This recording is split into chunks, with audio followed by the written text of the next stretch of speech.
நம்மளுடைய தமிழகத்தினுடைய முதலமைச்சர், நான் ஒவ்வொரு வருஷமும் சொல்லுவேன், விநாயகர் சதுர்த்தி கொண்டாடும் பொழுது நீங்கள் தமிழக முதலமைச்சராக மக்களுக்கு விநாயகர் சதுர்த்தி வாழ்த்துக்கள் சொல்ல வேண்டும், தீபாவளிக்கு விநாயகர் சதுர்த்தி வாழ்த்துக்கள் சொல்ல வேண்டும் என்பது மக்களினுடைய கோரிக்கையாக இருக்கிறது என்பதை உங்கள் மூலியமாக ஒவ்வொரு வருடமும் சொல்லி கொண்டு இருக்கின்றோம். ஆனால் அவர் அதை பற்றியெல்லாம் கவலை கிடையாது. மற்ற திருவிழாக்களுக்கு மற்ற பண்டிகைகளுக்கு வாழ்த்து சொல்கிறார். அது நீங்கள் சொல்லுங்கள், சொல்லாமல் இருங்க, அது வேறு விஷயம்.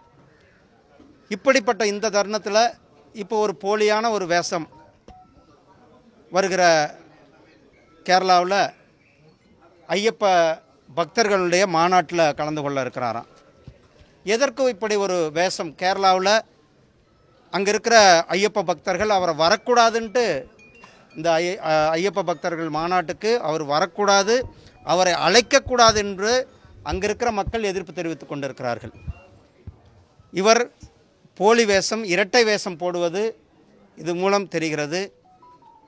நாம் வெற்றிவேல் யாத்திரை நடத்தணும். அப்போ அப்பனும் பையனும் சேர்ந்து வேலை பிடிச்சாங்க. அதே நேரத்தில் வெளியில் சாமி இல்லைன்னு சொல்லிட்டு வீட்டுக்குள்ளே சாமி கும்பிட்ற பழக்கம். இது எதற்கு இந்த இரட்டை நிலைப்பாடு? ஒரு முதலமைச்சராக அனைத்து திருவிழாக்களுக்கும் அனைத்து மக்களுக்கும் உரியவர், அனைத்து மக்களுக்குமே கூட அவர் வாழ்த்து சொல்ல கடமைப்பட்டிருக்கிறார்.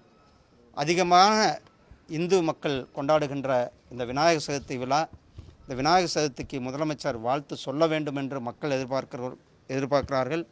நீங்கள் கேரளாவுக்கு செல்லக்கூடாது, கேரளாவில் அங்கே பெரிய எதிர்ப்பு. ஏன்னா நீங்கள் போகலாம், ஆனால் இரட்டை வேடம் போட்டு தேர்தலுக்காக ஓட்டுக்காக போவதுதான் மக்கள் எதிர்க்கிறார்கள். ஐயப்ப பக்தர்களுடைய மாநாட்டில் அந்த புனிதத்தை ஸ்டாலின் அவர்கள் சென்று கெடுக்கக்கூடாது என்பதுதான் என்னுடைய வேண்டுகோள்.